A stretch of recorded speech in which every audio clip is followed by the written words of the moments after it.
Salut et bienvenue dans ce nouvel épisode de mon tour d'Europe avec mon van aménagé. Et dans cette vidéo, je vais vous faire un petit débrief de ma traversée des pays de l'Est depuis la Grèce jusqu'à la Suède. Cette vidéo peut aussi vous servir de petit guide de voyage et vous donner des idées pour plus tard, alors soyez attentifs. Et puis à la fin de la vidéo, je vais vous parler un petit peu de la suite de mon voyage dans les pays scandinaves. Alors sans plus attendre, on y va.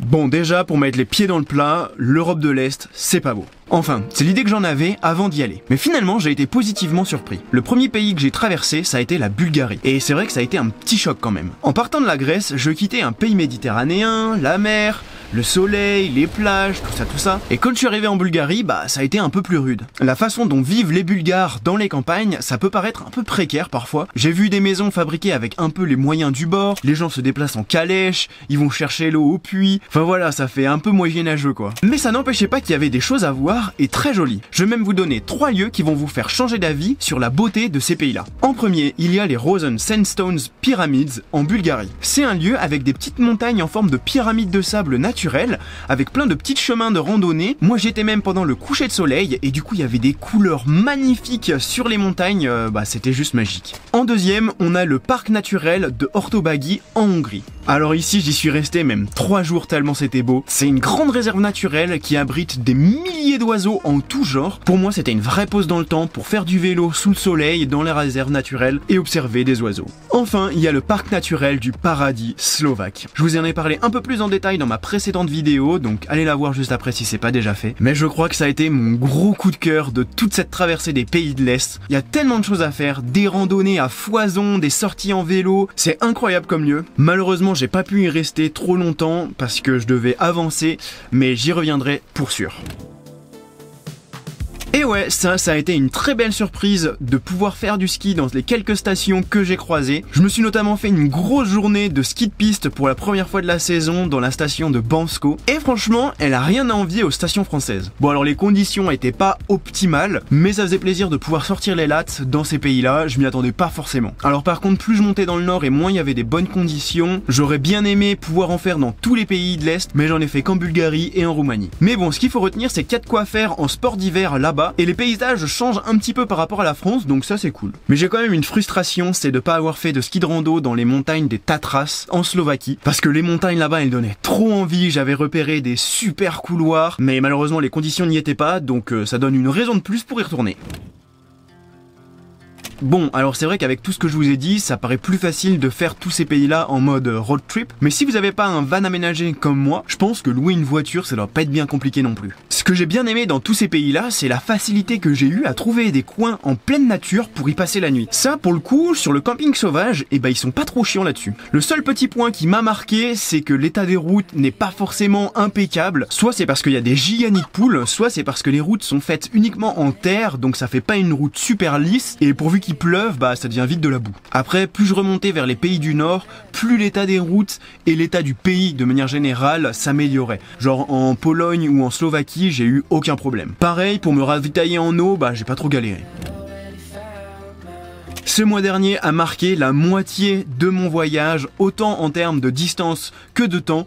J'ai parcouru 10 000 km en 5 mois et il me reste 5 mois de voyage avant de rentrer à la maison. Ça a été un mois super intense et je vous avoue qu'à la fin j'étais un petit peu à bout. Quand je suis arrivé en Pologne, j'avais qu'une envie, c'était de me poser et de m'arrêter pour reprendre un peu mon souffle, mais je devais quand même continuer d'avancer pour prendre le bateau dans le nord de la Pologne et rejoindre Stockholm où ma copine me rejoignait. Donc c'est pour ça que je vous ai pas fait de vidéo à proprement parler sur la Pologne, parce que j'étais un peu cuit et j'en avais un peu marre de faire des vidéos. Mais ça n'empêche que j'ai quand même vu des choses hyper intéressantes dans le pays. Notamment j'ai visité le camp de concentration de Auschwitz-Birkenau et c'était hyper impressionnant de marcher sur ce lieu chargé d'histoire. Je recommande vraiment à tout le monde, si vous n'êtes pas trop sensible, de le faire parce que ça vaut vraiment le coup.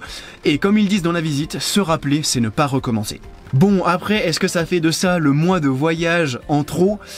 Pas du tout. J'ai vraiment adoré et je sens que j'ai même passé un cap. Je sais pas comment vous expliquer, mais ça va peut-être vous paraître un petit peu cliché, mais il faut le vivre pour le comprendre. Après 5 mois de voyage dans plein de pays, j'ai vraiment cette sensation d'être chez moi, partout, du moment que je suis avec mon van. C'est indescriptible comme sensation, mais je rapprocherais ça le plus à la liberté absolue.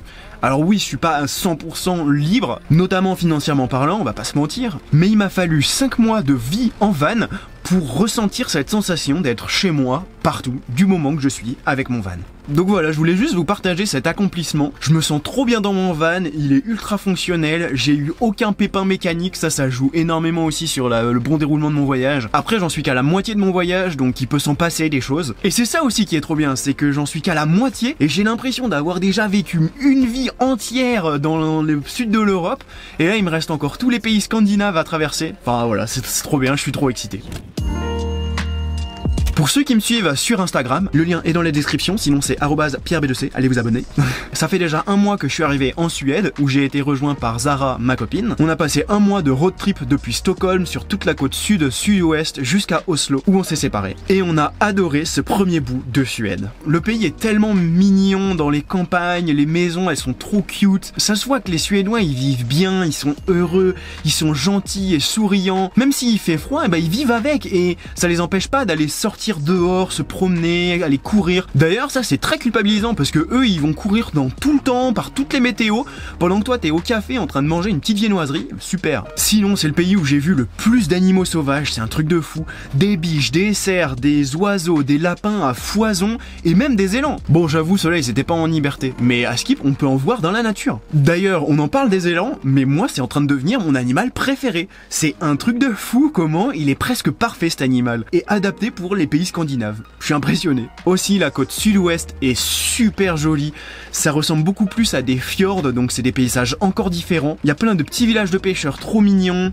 on a vu nos plus beaux couchers de soleil, enfin voilà quoi, on a adoré cet endroit. Et maintenant la suite de mon voyage c'est de remonter toute la Suède jusqu'à la ville de Kiruna, l'une des villes les plus au nord du pays. Ensuite je vais passer en Norvège pour rejoindre les Lofoten, et donc là je vais y passer je pense quelques semaines parce que ça va être trop beau. Et ensuite je vais redescendre toute la Norvège en longeant les fjords et redescendre jusqu'au sud du pays et puis rejoindre la maison quoi. Donc bon il me reste encore pas mal de chemin à faire mais ça va être le meilleur de mon voyage, je suis trop excité et j'ai trop hâte. Voilà, j'espère que cette petite vidéo récapitulative vous aura plu, que vous aurez aussi appris des choses et que ça vous aura donné envie de voyager. Si vous êtes resté jusque là, et vous êtes les boss, vraiment merci beaucoup. En attendant la prochaine vidéo, pensez à liker celle-ci, la commenter, à vous abonner si c'est pas le cas et on se revoit bientôt. Prenez soin de vous, prenez du temps pour sortir dehors et explorer le monde. Ciao!